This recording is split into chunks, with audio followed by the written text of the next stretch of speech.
안녕하세요. 오늘은 9월 말에 인텔이 루나 레이크라는 새로운 코어 시리즈를 내놓았는데요. 모바일용으로 적합해 보이는 제품도 있어서 그렇다면 시장의 지각 변동도 생각해 볼 필요가 있지 않나 생각해 봤습니다. 최신 제품인 만큼 지금까지 출시한 또는 앞으로 올해 안에 출시할 다른 제품을 서로 비교해 보는 시간을 가져보려고 하는데요. 어떤 제품이 가장 좋은지 알면은 어떤 제품이 많이 팔릴지, 어떤 회사에 집중해 봐야 좋을지 알 수 있으니까요. 애플은 11월에 M4라는 AP 칩을 출시할 걸로 보이는데 태블릿 이상에서의 전용 칩으로 보여서 9월에 출시한 A18 프로 제품과 비교해 보려고 하고요. 퀄컴의 스냅드래곤 8 젠4 같은 경우 10월에 출시할 예정인데요. 삼성전자의 엑시노스 2500 같은 경우는 출시한 지는 조금 되었지만 올해 자사 제품군에 탑재한다는 이슈가 나왔던 만큼 같이 비교를 해볼 겁니다. 탑재는 불가능할 걸로 보이는데 수율에 문제가 있죠. 수율이 60%를 넘지 못하면은 손실이 너무 커지다 보니까 마진율이 내려가고 그에 따라서 아무래도 당장은 폴더블 폰이라든지 뭐 S25 제품들에 탑재하지 않고 스냅드래곤 젠 4세대 AP 칩을 사용할 걸로 보입니다. 그런 네 가지 제품들, 제품 비교를 한번 해보도록 할게요. 인텔의 칩 로드맵을 보면은 루나 레이크와 에로 레이크 칩 생산 일정이 나오는데요. 24년 10월 루나 레이크, 11월 에로 레이크가 공개될 예정인데 루나 레이크 제품군에 보면은 제품 중에서 어플리케이션 프로세서로 사용될 제품으로 보이는 제품 사양도 있어서 그 사양을 가지고 비교를 해보려고 합니다. 바로 사양 비교표로 넘어가 보면요. 인텔의 루나 레이크 제품군 중에서 10여종이 있는 걸로 나오는데 그 중에서 256V 제품과 비교하려고 합니다. 일단 프로세서의 성능은 이렇게 대표적인 특성을 가지고 판단을 하는데요. 클럭 속도, 코어 수, 스레드 수, 캐시 메모리, TDP라고 해서 최대 소비 전력이라고 아시면 되겠습니다. 마지막으로 이것을 종합해가지고 여러 벤치마크 사이트가 있는데 긱벤치마크 사이트에서 획득한 점수를 최종적으로 적어 놓았습니다. 벤치마크 사이트마다 상이하니까 좀 참고해 주시기 바라고요. 여하튼 긱벤치마크에서는 애플의 A18 프로가 가장 좋을 거라고 시장에서 예상했었는데 그 시장 예상을 깨버리고 인텔의 루나 레이크 칩이 가장 좋은 것으로 나타난 걸로 보입니다. 먼저 루나 레이크부터 보시면은 옥타코어를 사용했고 동일 스레드를 사용했고요. 다른 제품들도 대부분 동일 스레드를 사용했을 걸로 보입니다. 옥타코어의 L3에서 12MB 정도까지 지원을 하고 있는 걸로 보이고요. 클럭 속도는 4.8GHz가 나왔고요. 소비 전력의 경우는 17W까지 발생하는 걸로 나와서 벤치마크 멀티코어 점수가 1506점으로 가장 높게 기록을 했습니다. 퀄컴의 스냅드래곤 8 젠4 같은 경우 10월 말에 출시한다고 알려져 있는데요. 이번 달 말이죠. 하와이에서 발표할 예정이라는데 제품 성능을 보면은 클럭 속도가 처음에는 4.37GHz라고 밝혔었는데 긱 벤치마크에 따르면은 4.09GHz라고 나왔나 봅니다.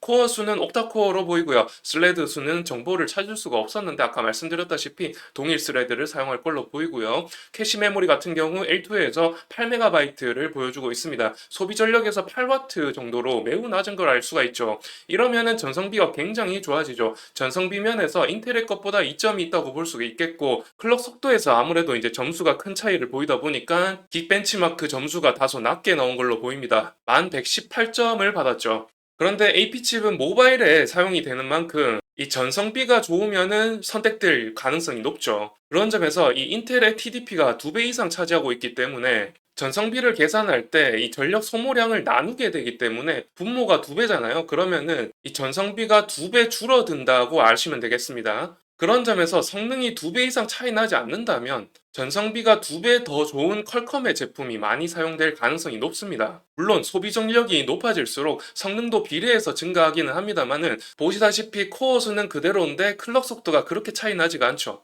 캐시 메모리에서도 그렇게 큰 차이는 나지 않을 거라고 보이기 때문에 아무래도 이제 전성비 측면에서 모바일에 사용한다고 생각해 보면은 퀄컴의 제품이 많이 팔릴 가능성이 높고 그런 점에서 퀄컴의 점유율이 항상 많이 높습니다. 다음으로 삼성의 엑시노스 2500 같은 경우는 뭐 출시된 지 가장 오래된 제품이죠. 이 네 제품 중에서 가장 오래되었습니다. 그렇다 보니까 다소 성능이 좀 딸리기는 합니다.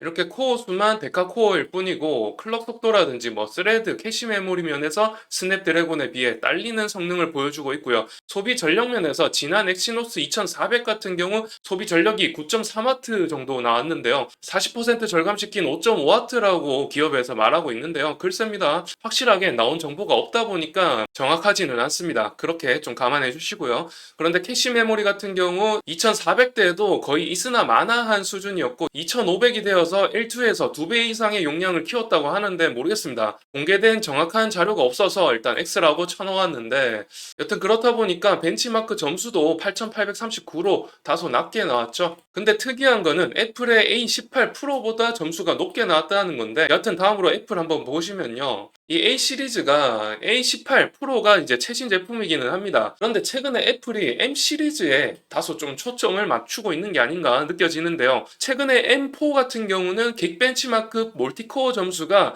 여기 나온 제품들을 압도할 수준으로 나온단 말이죠. 이 M4라는 제품이 여기 나와 있는 인텔의 제품보다 훨씬 높은 점수를 보여줍니다. 한 15,000 정도 나온 걸로 알고 있는데 압도적으로 높은 점수를 보여주는데요. 아무래도 아이패드나 맥북 이쪽으로 좀 더 신경을 쓰고 있는 걸로 보입니다. 여하튼 A18 프로 칩 같은 경우 최신 칩임에도 불구하고 성능이 그닥 좋지는 않습니다. 코어 수 같은 경우 헥사코어를 보여주고 있고요. 그 수가 좀 낮죠. 클럭 속도도 4.05GHz라고 되어 있는데 삼성 제품보다 빠르기는 합니다만은 이 퀄컴과 인텔의 클럭 속도보다 좀 낮은 수치를 보여주고 있고요. 캐시 메모리 같은 경우 L2에서 16MB 정도 나오는 걸로 봐서는 다른 제품들보다 좀 다소 높은 캐시 메모리를 보여주고 있죠. 캐시 메모리가 높으면은 이 정보 처리 속도가 좀 빨라집니다. 그리고 이어서 소비 전력 같은 경우 20W죠. 20W로 가장 높게 지금 소비 전력을 보여주고 있습니다. 그래서 아무래도 이제 전성비 부분에서 많은 감점이 있을 걸로 보이고요. 그리고 코어 수가 다소 작다는 부분에서 감점이 되겠죠.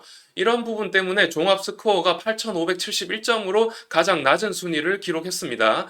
결론적으로 결국에는 인텔의 루나레이크가 아직 제품이 나오기 전이라 확실하진 않지만은 1위로 드러났고요. 그런데 삼성은 최근 퀄컴의 스냅드래곤을 폴더블과 S 시리즈에 탑재한다고 했고 애플 같은 경우는 아이폰 16 시리즈에서 A18 프로를 탑재했다고 하죠. AI 서비스를 위해서 탑재했다고 하지만은 영어 외의 서비스를 제공하지를 않아서 무용지물이라는 의견이 좀 지배적이고요.